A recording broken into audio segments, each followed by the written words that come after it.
So I just rented out a property I bought a year ago, so I wanted to go over the numbers now that it's been a full year and compare them to what I projected it would be 1 year out. So looking back at the numbers, it looks like I paid $277 for it. It was worth $280 at the time. The rehab, and this is the actual rehab amount. I think I had projected maybe $6,000. So the rehab was pretty accurate. The total cash invested, of course, is accurate, and nothing else has changed. Here are the original numbers. So the tax, insurance would have been the exact same, as well as the payment and the PMI. What did change was the rent estimation. So you can see I projected $1,850, and of course all of these numbers are just percentages based on the rent for the expenses of repair, capital expenses, property management, and vacancies. I calculated the return on investment based on these numbers.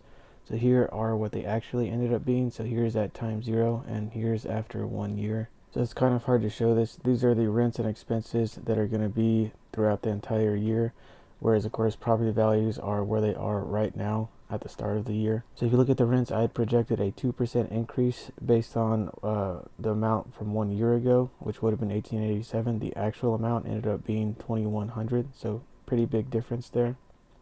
The taxes also jumped hugely, so I think I had also done a 3% increase, and of course they increased far more than that. Insurance wasn't that bad. It is almost the same considering the huge material costs with inflation increasing, so this isn't bad. And of course these are just based off of the rent as a percentage. It's 30% of the rents, so of course these are automatically going to be higher. The loan balances and any of the interest and stuff is going to be the exact same because that's not affected. But if you look at the property value, it was worth $280 at time 0 when I bought it, and 1 year later I projected $308, or a 10% increase to be conservative. It's actually minimum $335. I think the estimate right now is around $350, so I dropped it, so it's probably more accurate at $335. So $55,000 in actual appreciation, whereas I had only estimated $28,000. And the current equity in the property is actually $91,000 based on the loan balance as it is now at time 0 and the current market value. So quite a bit of increase there. I was projecting $64,000. The actual cash flows over this next year are actually better as well. Even with the cost increasing, the rent increased a little bit more. So again, this cash flows are calculated based off the rents minus all of the expenses and then minus the payment. So even though I'm getting principal pay down when I make this payment, I can't actually realize and get that money back until I sell or refinance. So it's actually considered an expense that I'm going to have to float since this is negative.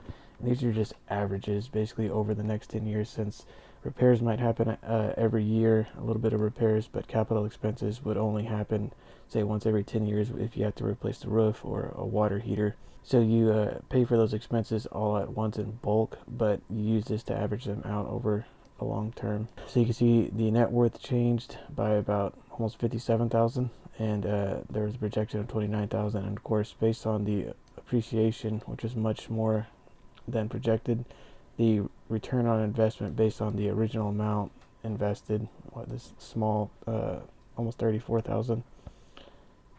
Just appreciation alone has almost doubled that amount.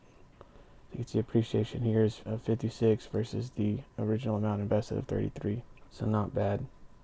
I ended up getting a young couple. They have, I think they're in their mid 30s, and they have I think a toddler and then a newborn. So hopefully they stay in this neighborhood for many years so my vacancy is down. It's a really good school district and good area to work in. It's in the suburbs of a large metroplex area, so hopefully they stay a while. So that's my breakdown of this rental. I had originally bought it as a principal residence, and I just had to hold it for 1 year where I rented out rooms, or I tried to anyways. It was very difficult to get roommates in here. And the projected cash flows 1 year later. Thanks for watching.